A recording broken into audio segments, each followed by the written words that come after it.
নাফিসা ওর বালিশ থেকে উঠে মেহেদির বুকে মাথা রেখে জড়িয়ে ধরল। মেহেদি কোলে নেওয়ার পরপরই ওর ঘুম ভেঙে গিয়েছিল, কিন্তু সে চোখ না খুলে চুপচাপ ছিল। এখন মেহেদি ওকে সরাতে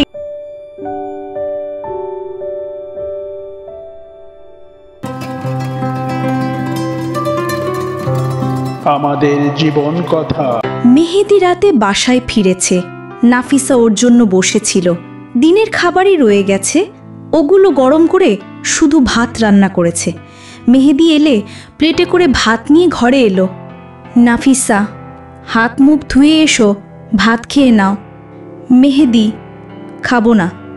নাফিসা, রান্না করেছি, এখন খেতে হবে, খাবার নষ্ট করা যাবে না, হাত মুখ ধো। নাফিসা তরকারির বাটি নিয়ে এলো। মেহেদি জানালার পাশে দাঁড়িয়ে আছে। নাফিসা, কি হলো, যাচ্ছ না কেন? মেহেদি, খাবো না। নাফিসা মেহেদির কাছে এসে হাতটা টান দিতেই মেহেদি সজোরে একটা থাপ্পড় মারল। মেহেদি, বলেছি না খাবো না, বারবার এমন বিরক্ত করছিস কেন? রান্না করেছিস তো, পেট ভরে নাক মুখ ডুবিয়ে খা, আমাকে আরেকবার বললে গলা কেটে ফেলবো। মেহেদি লাইটটা বন্ধ করে খাটে এসে শুয়ে পড়ল। ছুঁড়ে একটা বালিশও নিচে ফেলে দিল। খাটে শুতে দেবে না নাফিসাকে। নাফিসা চোখের পানি মুছে বারান্দার লাইটের আলোয় খাবারগুলো ফ্রিজে তুলে রাখল। ওরও আর খাওয়া হলো না। কোনো কাঁথা কম্বল ছাড়াই বালিশে মাথা রেখে ঠান্ডা ফ্লোরে শুয়ে রইল। বালিশটা ভিজে যাচ্ছে, তবুও চোখের পানি যেন থামছেই না। খুব ঠান্ডা লাগছিল। শাড়ির আঁচল মুড়ে কাচু মাচু হয়ে শুয়ে রইল। মাঝরাতে মেহেদি বাথরুমে যাওয়ার জন্য উঠে লাইট জ্বালালো। খাটে নাফিসাকে না পেয়ে নিচে তাকাতেই দেখল ও ফ্লোরে কাচু মাচু হয়ে শুয়ে আছে। সন্ধ্যার কথা মনে হতেই মেহেদি পা ঝুলিয়ে খাটের কিনারায় বসে নাফিসার দিকে কিছুক্ষণ তাকিয়ে রইল। ওয়ার্ড্রোব খুলে একটা কাঁথা বের করে নাফিসার গায়ে ছড়িয়ে দিল। থাপ্পড় দেওয়ায় গালটা লাল হয়ে আছে। মেহেদি বাথরুমে চলে গেল। বাথরুম থেকে ফিরে এসে দেখল নাফিসা কাঁথা মুড়ে শুয়েছে। মেহেদি দীর্ঘশ্বাস ছেড়ে খাটে এসে শুয়ে পড়ল। ঘুম থেকে উঠে মেহেদিকে আর দেখেনি, তবে নিজের গায়ে কাঁথাটা দেখতে পেয়েছে। এই কাঁথায় এলো কোথা থেকে? মেহেদি এনে দিয়েছে নিশ্চয়ই। মায়া আছে, তাহলে এমন কষ্ট দেয় কেন? সকালে আর রান্নার আয়োজন করেনি নাফিসা। রাতের খাবারই গরম করে নিল। মেহেদি সকাল থেকে মায়ের ঘরে ছিল। হঠাৎ বাইরে কারো গলার আওয়াজ শুনতে পেল। মেহেদিকে ডাকছিল কেউ। মেহেদি বেরিয়ে গেল। নাফিসা রান্নাঘরের দরজার সামনে দাঁড়িয়ে তাদের কথা শুনছিল। লোক, আপনার 2 মাসের বিল জমে গেছে, পরিশোধ করছেন না কেন? মেহেদি, টাকা নেই, পরিশোধ করতে পারবো না। এটা কোনো কথা হলো? বিল পরিশোধ করতে না পারলে গ্যাস পানি বিদ্যুৎ ব্যবহার করছেন কেন? পরিশোধ না করলে আপনার বাসার লাইন কেটে দেওয়া হবে। মেহেদি, যা খুশি করুন, পরিশোধ করতে পারবো না। মেহেদি ঘরে চলে এলো আর লোকটা ফুঁসতে ফুঁসতে চলে গেল। একটু পর মেহেদি তৈরি হচ্ছিল। ড্রেসিং টেবিলের ড্রয়ার থেকে কাগজপত্র বের করে দেখছিল। প্রয়োজনীয়গুলো আলাদা একটা ফাইলে রাখছিল। ও কি অফিসে যাবে তাহলে? নাফিসা দ্রুত রান্নাঘরে এসে প্লেটে ভাত নিয়ে ঘরে এলো। টেবিলে রেখে চুপচাপ সেখানেই দাঁড়িয়ে রইল। মেহেদি নতুন একটা শার্ট পরে ড্রেসিং টেবিলের সামনে দাঁড়িয়ে চুলটা ঠিক করে নিল। ফাইলটা হাতে নিয়ে বেরিয়ে যাচ্ছিল, এমন সময় নাফিসা ওর হাত ধরে বাধা দিল। নাফিসা, কোথায় যাচ্ছ? অন্তত খেয়ে যাও। মেহেদি, হাত ছাড়। নাফিসা, খেয়ে যাও, কতক্ষণ এবার সময় লাগবে? মেহেদি নাফিসার গালে আর একটা থাপ্পড় বসিয়ে দিল। ভালো একটা কাজে যাচ্ছিলাম, তার মধ্যে তোর এই অলক্ষণে মুখটা দেখতে হলো। এখন তো কাজ হবেই না, একটু শান্তি দিবি না? এখানে থেকে থেকে আমাকে জ্বালাচ্ছিস কেন? আমার মরণ আসে না কেন? নাফিসা, মেহেদি, কি বলো এসব? মেহেদি হাত জোর করে দাঁড়িয়ে বলল, মেহেদি, দয়া কর, একটু দয়া কর, তোর এই মুখটা আমাকে আর দেখাবি না। অসহ্য লাগে তোকে। মেহেদি ফাইলটা নিয়ে বেরিয়ে গেল। বারান্দার দরজাটা বাইরে থেকে তালা লাগিয়ে গেল। মেহেদি, চাকরি করবি না তুই? কর বেশি করে চাকরি। পিউনের চাকরি খুঁজবি? খোঁজ। মেহেদি বাসা থেকে বেরিয়ে গেল। নাফিসা কাঁদতে কাঁদতে ফ্লোরে বসে পড়ল। একটুও পারেনি সে তাকে ঠিক করতে। সে তো ভেবেছিল আস্তে আস্তে মেহেদি ঠিক হয়ে যাচ্ছে, এদিকে আবারও ওকে ঘরে বন্দি করে গেছে। না, এভাবে আর চলবে না। আর একটা শেষ চেষ্টা করবে সে। এরপরেও যদি ব্যর্থ হয় তাহলে আর থাকবে না এখানে। নাফিসা, ঠিক আছে, তুমি যেহেতু আমার মুখ দেখতে চাও না, আমি দেখাবো না। এবার যদি আমি হেরে যাই, তুমি আমাকে চিরদিনের জন্য হারাবে। নাফিসা বসা থেকে উঠে বাথরুমে এলো চোখে মুখে পানি ছিটাতে। কল ছেড়ে দেখলো পানি নেই। এটা কি হলো? ঘরে এসে দেখলো কারেন্টও নেই। লোকটা কি লাইন কেটে দিল এত তাড়াতাড়ি? উফ! নাফিসা আবিদকে ফোন করলো। নাফিসা, হ্যালো আবিদ ভাইয়া, আপনি কি অফিসে চলে গেছেন? নাফিসা, না, যাচ্ছি। আবিদ ভাইয়া, ইউটিলিটি বিল পরিশোধ অফিসের নম্বর আছে? নাফিসা, হ্যাঁ, কেন? আবিদ, সকালে লোক এসেছিল, 2 মাসের বিল আটকে আছে। মেহেদির রূঢ় ব্যবহার করায় সব লাইন কেটে দিয়েছে। আপনি একটু ফোন করে জানবেন মেহেদির কত টাকা জমে আছে। আমি মামাকে ফোন করে পাঠানোর চেষ্টা করব। নাফিসা, আচ্ছা, দেখছি। নাফিসা একটু পর জানিয়ে দিলে নাফিসা মামাকে ফোন করে রনিকে দিয়ে টাকা পাঠিয়ে দিল। নাফিসার কোনো ব্যাপারে যেন মেহেদিকে কিছুই জানানো না হয় সেটা মামাকে নিশ্চিত করে দিল। আর আজ অফিসে গেলে যেন কাল থেকেই জয়েনিং করার অনুমতি দিয়ে দেয়, সেই ব্যবস্থাটাও বাসাতে বসেই করে দিল। 2 ঘন্টার মধ্যেই পানি আর বিদ্যুৎ চলে এলো। মেহেদি অফিসে গিয়ে যথারীতি ইন্টারভিউ দিল। স্যার খুশি হয়েছেন। এবার কাজ কতটা সামলাতে পারে সেটাই দেখার। নাফিসার কথাই তাকে জয়েনিং লেটার দিয়ে দিলেন। অফিসে একটু ঘুরে ফিরে কাজ দেখে ভার্সিটিতে গেল। একা যেতে অস্বস্তি হচ্ছিল, তাই কাজের বিরতি নিয়ে আবিদও সাথে গেল। সোজা অফিস রুমে গিয়ে আবিদের কাছ থেকে টাকা ধার করে পুরো বিল পরিশোধ করলো। যদিও প্রিন্সিপালের কাছে গেলে কিছু টাকা মওকুফ করিয়ে নিতে পারত, কিন্তু আত্মসম্মান বোধের কারণে আর যায়নি। অ্যাডমিট কার্ড উঠিয়ে নিয়ে সেখান থেকে আবিদের সাথে অফিসে চলে এলো। আবিদের সাথে সময় কাটালো। স্যারের সাথেও বেশ কিছুক্ষণ কথা বলল। পুরো অফিস টাইমটা ওখানেই কাটিয়ে বিকেলে বাসায় ফিরল। তালা খুলে ঘরে এসে দেখল নাফিসাকে চোখে পড়ছে না। শার্ট ছুঁড়ে গোসল করতে চলে গেল। প্যান্টটা ওখানেই রেখে মাথা মুছতে মুছতে বেরিয়ে এলো। রান্নাঘরে একবার উঁকি দিয়ে ঘরে চলে এলো। নাফিসা কোথায়? চলে গেছে নাকি? যাবেই বা কিভাবে? ঘরে তো তালা লাগানো ছিল। টেবিলে ঢাকা দেওয়া খাবার দেখতে পেল। সকালের খাবার এখনো এখানে ফেলে রেখেছে। পাশে গিয়ে ঢাকনাটা খুলে দেখল গরম খাবার। পাশে একটা ভাঁজ করা কাগজ। কাগজটা খুলে দেখল খিদে লাগলে খেয়ে নিও। চ্যানেলটি এখনও যারা সাবস্ক্রাইব করেননি তারা সাবস্ক্রাইব করে পাশে থাকুন। গোসল করতে করতে এটুকু সময়ের কি ও কোথাও বেরিয়ে গেছে? আবার চিরকুট দিয়ে গেছে? মেহেদি ফ্যান ছেড়ে বসলো। দুপুরে আবিদের সাথে ক্যান্টিনে লাঞ্চ করেছে, তাই খাবারটা আবার ঢেকে রাখলো। কিছুক্ষণ পা ছড়িয়ে শুয়ে রইল। সন্ধ্যার দিকে বেরিয়ে গেল, বাইরে থেকে দরজাটা লাগিয়ে। রাতে ফিরে এসে দেখল দরজাটা বাইরে থেকেই লাগানো। নাফিসা কি এখনো বাসায় ফেরেনি? ঘরে এসে দেখল বারান্দায় ওর ভেজা প্যান্ট ঝুলছে। তার মানে নাফিসা এসেছিল। মেহেদি আবার রান্নাঘর, ঘর আর বাথরুম দেখল। নাফিসা তো কোথাও নেই। কে করলো এসব? নাকি এসে আবার কোথাও চলে গেছে? সে শুধু শুধু নাফিসা চিন্তা করছে কেন? সে ঘরে এসে পড়ল, বই হাতে নিয়ে দেখতে লাগলো। আবার মায়ের ঘরে চলে গেল বইটা হাতে নিয়ে। নাফিসার সামনে সে পড়বে না। সেখান থেকে বেরিয়ে আবার বারান্দার দরজাটা খোলাই রাখলো নাফিসার জন্য। অনেকক্ষণ পড়েছে সে। এর মাঝে একবার বাথরুমের দরজা লাগানোর শব্দ পেয়েছিল। নাফিসা এসেছে হয়তো। পড়া শেষ করে মায়ের ঘর তালা দিয়ে নিজের ঘরে এলো। নাফিসা তো এসেছিল, কিন্তু সে কোথায়? বারান্দার দরজাও তো লাগানো। পরক্ষণে মনে হতেই বুঝতে পারলো ও লুকিয়ে আছে, কারণ সেই তো বলেছিল ওর মুখ যেন আর না দেখায়। তাহলে এই পদ্ধতিই বেছে নিয়েছে।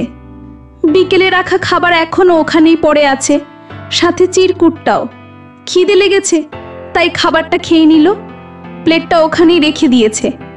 এখনো নাফিসা বেরিয়ে আসেনি। মেহেদি লাইটটা বন্ধ করে দিল। এবার নিশ্চয়ই বেরিয়ে আসবে। মেহেদি অপেক্ষায় থাকতে থাকতে ঘুমিয়ে পড়েছে। মাঝরাতে ঘুম ভাঙলে পাশে হাত দিয়ে নাফিসাকে পায়নি, পেয়েছে খালি বালিশ। ওঠে লাইট জেলে মেভেতে তাকালেও সেখানেও নেই। নাফিসা কি আসেনি? খাটের নিচে তো যাওয়া সম্ভব না। প্লেটগুলো ওখানেই আছে। কি হচ্ছে ওর সাথে সে কিচ্ছু বুঝতে পারছিল না। নাকি নাফিসা বিকেলে কোথাও চলে গেছে? সে বাসায় থাকলে তো একবার হলেও দেখতে পেত। প্লেটগুলো এখনো টেবিলেই আছে। নাফিসা বাসায় থাকলে অন্তত এগুলো এখনো এভাবে পড়ে থাকতো না। তাহলে মায়ের ঘর থেকে যে শব্দটা শুনেছিল, ভুল শুনেছে হয়তো। মেহেদি বিছানা থেকে নেমে ওয়াশরুমে গেল, আবার রান্নাঘরে একবার উকি দিয়ে ঘরে এসে ঘুমিয়ে পড়ল। সকালে ঘুম থেকে উঠে দেখল 9টা বেজে গেছে।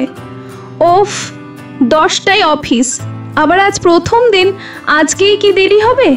মেহেদি গোসল না করে হাত মুখ ধুয়ে নিল। শার্ট পরতে পরতে ড্রেসিং টেবিলের সামনে এসে খাবার দেখতে পেল।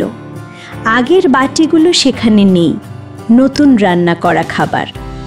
নাফিসা এসেছে, তাহলে ডাকেনি কেন ওকে? ও ডাকলে কি দেরি হতো? ডাকবেই বা কিভাবে?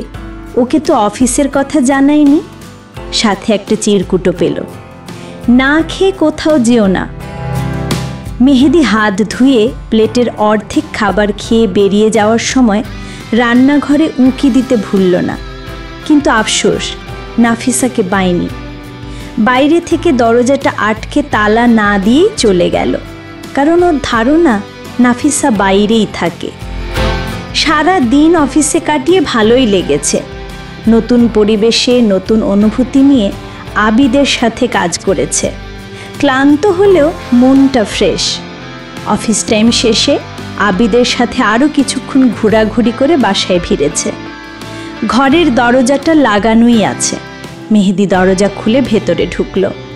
নাফিসাকে এখনও দেখতে পাচ্ছে না, কিন্তু টেবিলে খাবার আর চিরকুট ঠিকই রাখা আছে। মেহেদি গোসল করে শার্ট প্যান্ট ওখানেই রেখে এলো। আজ ঘরের বাইরে যায়নি। মাগরিবের আজানে শুনে ঘরেই নামাজ আদায় করল। নাফিসাকে একবারও দেখছে না কেন? মনটা যেন ওকে একবার দেখার জন্য সারাক্ষণ এদিক ওদিক খুঁজেই যাচ্ছে। 2 দিন ধরে ওর কণ্ঠও শুনতে পায় না। এতক্ষণ নিশ্চয়ই লুকিয়ে থাকতে পারবে না। একবার না একবার তো বেরিয়ে আসবেই। মেহেদি আর মায়ের ঘরে গেল না, নিজের ঘরেই বই নিয়ে মনে মনে পড়তে লাগলো। অনেকক্ষণ বেরিয়ে গেছে, আজ কোনো শব্দ পাচ্ছিলাম না। মেহেদি উঠে বাথরুমে গেল। বিকেলের জামা কাপড় এখনো ওখানেই আছে। মেহেদি ওর চালাকি বুঝে গেছে। ওকে দেখার জন্য মেহেদি বসে আছে সেটা বুঝতে পেরে ইচ্ছে করি আজ একটুও বেরোচ্ছে না। মেহেদি এবার খোঁজাখুঁজি শুরু করে দিল। ঘরেই তো লুকিয়ে আছে, এখানে খুঁজে পাওয়া ওর জন্য কোনো ব্যাপার না। মেহেদি দরজার পেছনে, টেবিলের কোনায়, ওয়ার্ড্রোবের আলমারিতে, চেয়ার টেবিলের নিচে খুঁজেও পেল না। খাটের নিচে উকি দিতে গিয়েও থেমে গেল। বক্স খাটের নিচে তো যাওয়ার কোনো পথই নেই, এখানে যাবে কিভাবে? না পেয়ে রেগে জোর গলায় ডাক দিল, নাফিসা, আসছি। ডাকে সাড়া দিয়ে নিজেই জিভ কেটে বসে রইল নাফিসা। এটা কি করলো? উফ, না জানি এখন জেনে যায় ও কোথায় আছে। সে তো ওর সামনে যাবে না। মেহেদি জবাব পেয়ে থমকে গেল। শব্দটা বারান্দার দিক থেকে আসছে, তবুও না গিয়ে খাটে বসে রইল। 2-3 মিনিট পার হয়ে গেছে, সে যে আসছি বলেছে এখনো আসছে না। এবার নিজেই ঘর থেকে বেরিয়ে এলো। বারান্দায় রান্নাঘরের দরজার ফাঁকে, বাথরুমে, বারান্দায় নাড়া শাড়ির পিছনে সব খুঁজেও পেল না। চালের ড্রামটাও বাদ দেয়নি। না পেয়ে রেগে আবার ঘরে চলে এলো। হাত ধুয়ে ভাত খেয়ে ঘরের সব লাইট বন্ধ করে সে শুয়ে পড়ল। অন্ধকার এবার ভয় পেয়ে নিজেই বেরিয়ে আসবে। মেহেদি চোখের পাতা বন্ধ না করে শুয়ে আছে। নিজেই বুঝতে পারছিল এখন সে নাফিসাকে কতটা মিস করছে। সব কিছু ঠিকঠাক পেয়েও ওর কণ্ঠ না শুনে, ওকে না দেখে থাকতে পারছিল না। একসাথে থাকতে থাকতে তো অজানা কারো প্রতিও মায়া জন্মে যায়। আর সে তো এক সময় নাফিসাকে ভালোবেসেছিল। ওর ক্ষেত্রে তো আরও বেশি টান পড়েছে। এতদিন ঘরে এলেই সারাক্ষণ কানের কাছে বক বক করতো, এটা সেটা উপদেশ দিত, নানা কাজে লেগে থাকতো। আর এখন কোনো শব্দ নেই, একদম নীরব গাড়ি। মা মারা যাওয়ার পর আর নাফিসা আসার আগে এমনটাই মনে হয়েছিল। কিন্তু সেই একাকিত্ব নাফিসা বেশি দিন উপলব্ধি করতে দেয়নি। এখনো এখানেই পড়ে আছে। মেহেদি রেগে আবারও ডাকলো, নাফিসা, নাফিসা সামনে আসো, বেরিয়ে আসতে বলছি। এবার কোনো সাড়া নেই। মেহেদি উঠে লাইট জ্বালিয়ে বসলো। এসব কি ওর কল্পনা? না তো সে তো খেয়েছে, খাবারের বাটিও এখনো এখানে আছে।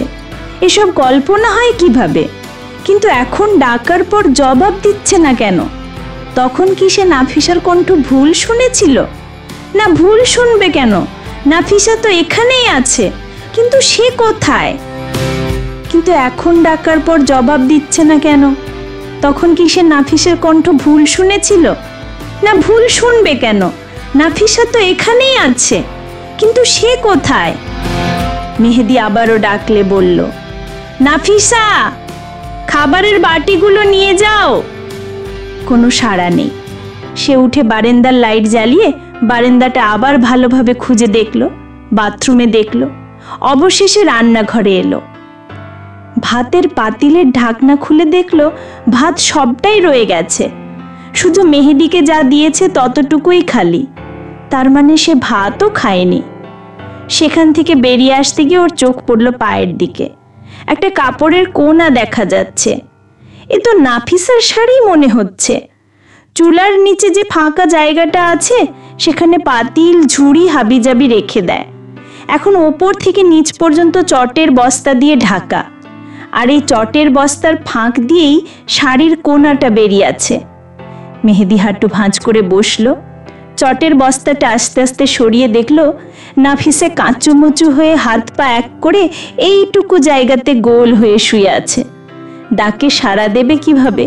সে তো গভীর ঘুমে মগ্ন। এর আগে যতবার রান্নাঘরে খুঁজেছে এই জায়গাটা ভালো করে দেখা হয়নি। এখানে ওকে পাবে সেটা ওর কল্পনার বাইরে। নাফিসার মুখটা দেখেই ওর বুকের ভেতরটা মোচড় দিয়ে উঠল। খায়নি বোঝাই যাচ্ছে। আর মেহেদি বাসায় আসার পর থেকে সে এখানেই বসে আছে সেটাও নিশ্চিত। ঘেমে একাকার হয়ে গেছে। হাবিজাবি রাখার জায়গাটা পরিষ্কার করে চটের সাহায্যে সুন্দর বিছানা বানিয়ে নিয়েছে।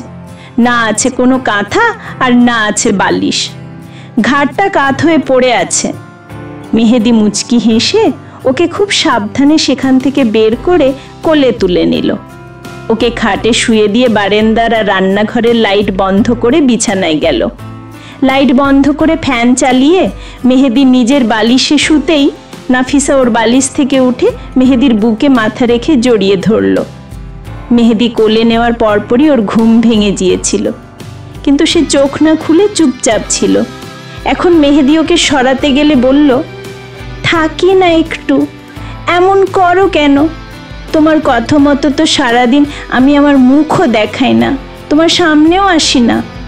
অন্তত এই অন্ধকার রাতটা তোমার বুকে মাথা রেখে কাটাতে দাও। মেহেদি আর ওকে সরালো না। কাঁথাটা নিজের দিকে টানতেই নাফিসা টেনে এক কাঁথার ভেতরে ঢুকে পড়ল। খুব সকালে উঠে খাবার তৈরি করে ফেলল। মেহেদি উঠে গোসল সেরে নিল। আজ সে নাফিসাকে দেখলেও ওর মুখ দেখতে পাচ্ছিল না। আজ আবার নতুন বেশ ধরেছে। মাথায় লম্বা ঘুমটা টেনে সব কাজ করছে, কোনো কথা বলছে না। চুপচাপ ঘরে খাবার রেখে একটা চিরকুট রেখে বাইরে বেরিয়ে গেল। মেহেদি বিড়বিড় করে বলল, নতুন সং ধরেছে, রং ঢং দেখলে আর বাঁচি না।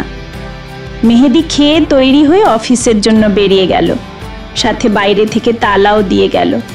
নাফিসাকে ঘোমটা দিয়ে ঘরের কোণে দাঁড়িয়ে থাকতে দেখে চাবিটা তালার মধ্যেই ঝুলিয়ে চলে গেল। সারা দিন অফিসে কাটিয়ে সন্ধ্যায় বাড়ি ফিরেছে। নাফিসাকে রান্নাঘরে বসে দেখল। ঘরে এসে ড্রেসিং টেবিলের সামনে একটা বড় চিরকুট দেখল। খাবার এনে দেব, খাবে এখন? মেহেদি চিরকুটটা মুড়ে রেগে রান্নাঘরে গেল।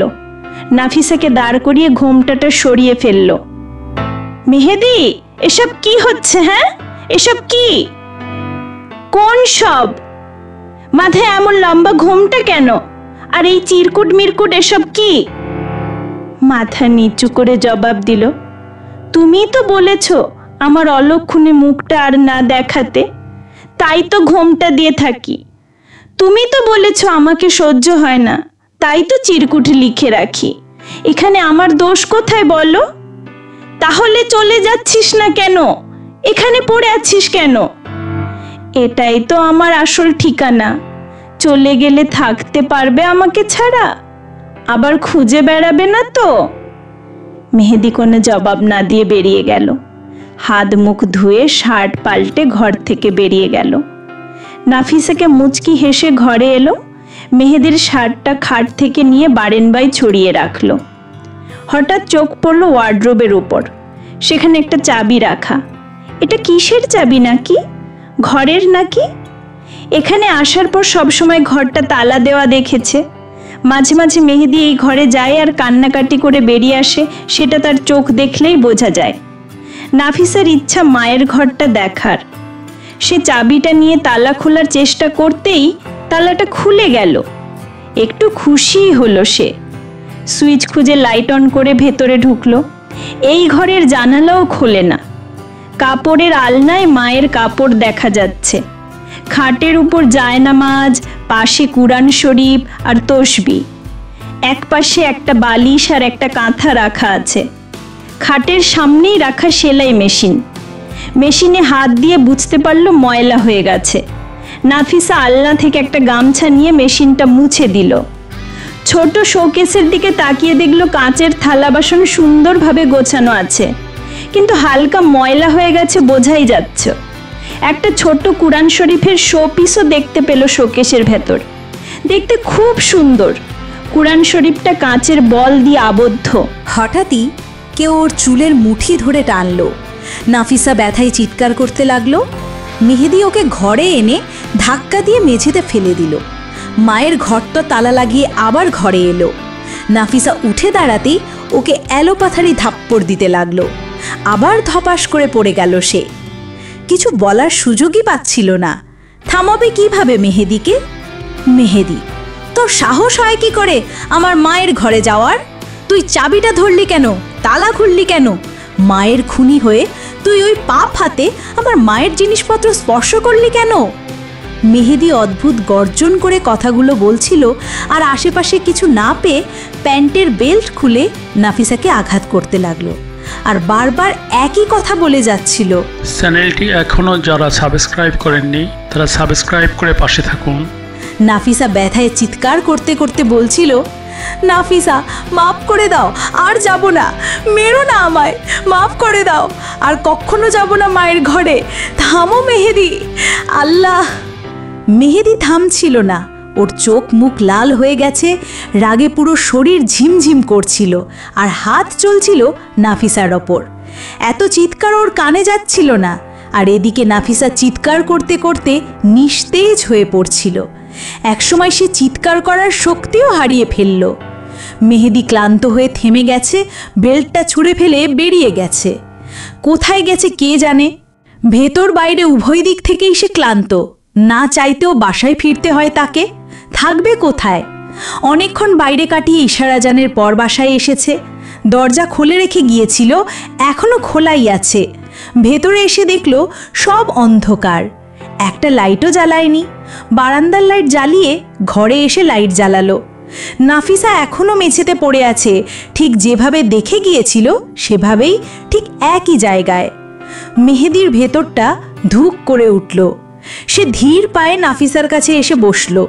পুরো শরীরে আঘাতের চিহ্ন ভেসে আছে, কিছু কিছু জায়গা ফেটে রক্ত পড়ছে, নাকের গোড়াতেও রক্ত লেগে আছে, পুরো মুখটা লাল হয়ে আছে, কোনো নড়াচড়া নেই।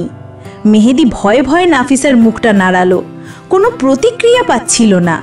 ভয়ার্ত কণ্ঠে ডাকলো, মেহেদি, নাফিসা, এই নাফিসা। কোনো সাড়া নেই।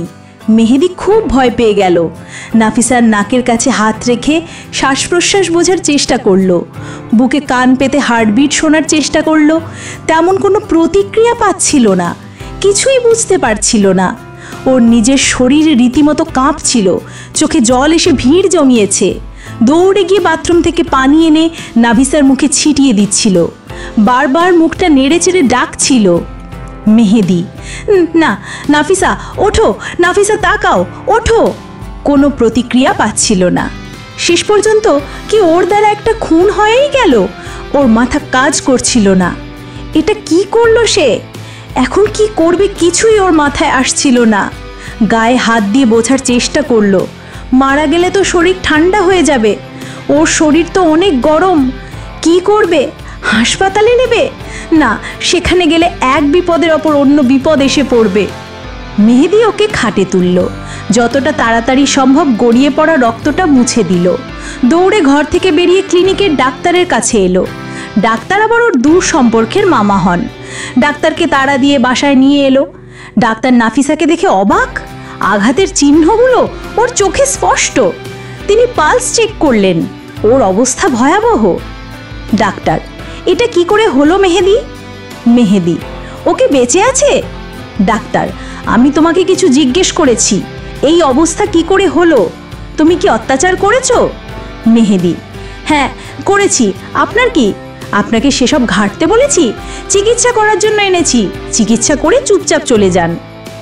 ডাক্তার, করব না আমি চিকিৎসা। আর যাই হোক, একজন মানুষের কাছে ভালো ব্যবহারটা সবাই আশা করে। ডাক্তার অপমান বোধ করে বেরিয়ে যেতে লাগলেন।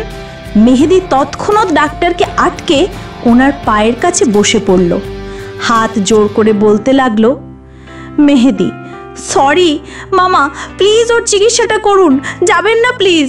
আমি রেগে গিয়ে ওকে মেরেছি, এখন আমি কি করব কিছুই বুঝতে পারছি না। চিকিৎসা না করলেও মরে যাবে। মামা বাঁচান ওকে, মাথা গরম হয়ে আছে তাই রূঢ় ব্যবহার করেছি, প্লিজ যাবেন না। অনুনয় বিনয় করায় ডাক্তার আর গেলেন না। নাফিসাকে আরেকবার চেক আপ করে বললেন, ওর অবস্থা খুব একটা ভালো না, হাসপাতালে নিয়ে যাও, না হলে আমার ক্লিনিকে নেওয়ার ব্যবস্থা করো। মেহেদি, হাসপাতালে না নিয়ে ঘরে করা যায় না? আপনি যা যা লাগে সব এখানে নিয়ে আসুন, আমি সাহায্য করছি। মামা, বাইরে নিলে বিপদ আরও বাড়বে, আমাকে পুলিশ ধরে নিয়ে গেলে ওকে দেখার আর কেউ নেই। ডাক্তার, কি হয় তোমার? মেহেদি, স্ত্রী। ডাক্তার কাগজে কিছু লিখে মেহেদির হাতে দিলেন। ডাক্তার, এটা নিয়ে আমার ক্লিনিকে যাও, যা যা লিখে দিয়েছি সব নিয়ে এসো, নার্সের কাছে দিলেই ও ব্যবস্থা করে দেবে। মেহেদি আর দেরি না করে দৌড়ে চলে গেল। এতক্ষণে ডাক্তার মুখের আর হাতের ক্ষতগুলো ধুয়ে অয়েন্টমেন্ট লাগিয়ে দিচ্ছিলেন। মেহেদি সব নিয়ে এলে ডাক্তার জ্ঞান ফেরার ইঞ্জেকশন পুশ করলেন, শ্বাস প্রশ্বাসের গতি বাড়ানোর জন্য বুকে চাপ দিলেন, হাতে স্যালাইন লাগিয়ে তারপর মেহেদির হাতে অয়েন্টমেন্ট দিলেন বাকি ক্ষত জায়গায় লাগানোর জন্য। ডাক্তার, এটা লাগিয়ে দিও, আশা করছি কিছুক্ষণের মধ্যে জ্ঞান ফিরবে, বাকিটা আল্লাহর হাতে। জ্বর এলে জলপট্টি দিও, সকালে আসবা আমি। মেহেদি, আচ্ছা মামা, বাইরের কেউ যেন কিছু না জানে প্লিজ। ডাক্তার নীরবে আশ্বাস দিয়ে চলে গেলেন। মেহেদি দরজা লাগিয়ে ঘরে এলো, মেঝেতে পড়া পানি আর রক্ত একটা কাপড় দিয়ে মুছে দিল। নাফিসার মুখের পাশে মেঝেতে বসে এক দৃষ্টে তাকিয়ে রইল, চোখ দিয়ে নীরবে পানি পড়ছিল ওর। কাঁপা কাঁপা একটা হাত বাড়িয়ে ওকে ধরে বিড়বিড় করে বলতে লাগলো, মেহেদি, এমনটা কেন করলি তুই? খুব ভালোবেসে ফেলেছিলাম তো তোকে, সব এভাবে নষ্ট করে দিলি কেন? কই ফাইনাল রাউন্ড তো চলে গেল, অংশ নিলি না কেন? কারো উদ্দেশ্যই তো সফল হলো না। আজ সব কিছু ঠিক থাকলে তো আমাদের জীবনটা অন্যরকমভাবে চলতো। বিয়ে করার জন্য এমনটা করলি? বিয়ে কি আমি ইচ্ছে করে করেছিলাম? এখানে আমার দোষ থাকলে তোরও তো দোষ আছে। এভাবে এলি কেন আমার জীবনে? স্বাভাবিকভাবে অধিকার নিয়ে এলে তো আমার সামর্থ্যে সবটা দিয়ে তোকে রানী করে রাখতাম, একটু টোকাও পড়তো না তোর গায়ে। আমার মায়ের কাছে একমাত্র ছেলের বউ হিসেবে অনেক যত্নে থাকতিস। সব কিছু নষ্ট করে আবার আমার কাছে এসে নিজের জীবনটাও নষ্ট করলি কেন? আমি তো তোর কাছে কোনো কৈফিয়ত চাইনি, তাহলে এখানে থেকে আমার হাতে নির্যাতিত হচ্ছিস কেন? খুব মেরেছি না তোকে? এত রাগিয়ে দিস না আমায়। মেহেদি কাঁদতে কাঁদতে নাফিসার মুখে কতগুলো চুমু দিল। ওকে ছেড়ে দিয়ে বাথরুমে এসে চোখে মুখে পানি ছিটিয়ে দিল। মুখ মুছে অয়েন্টমেন্ট নিয়ে খাটে উঠে বসলো নাফিসার কাছে। কাপড় সরিয়ে সব কাটাগুলোতে অয়েন্টমেন্ট লাগিয়ে দিচ্ছিল। সমস্ত শরীরে লম্বা লম্বা দাগ বসে গেছে। লাগানো শেষ হতেই কাত হয়ে নাফিসার পাশে শুয়ে পড়ল। কিছুক্ষণ পর দেখলো ওর শরীর প্রচুর গরম হয়ে গেছে, খুব জ্বর উঠেছে। বাটিতে করে পানি এনে রুমালের সাহায্যে জলপট্টি দিতে লাগলো। জ্বর যে বেড়েই চলেছে, এদিকে মেহেদির মনের ভয়ও বেড়ে যাচ্ছিল।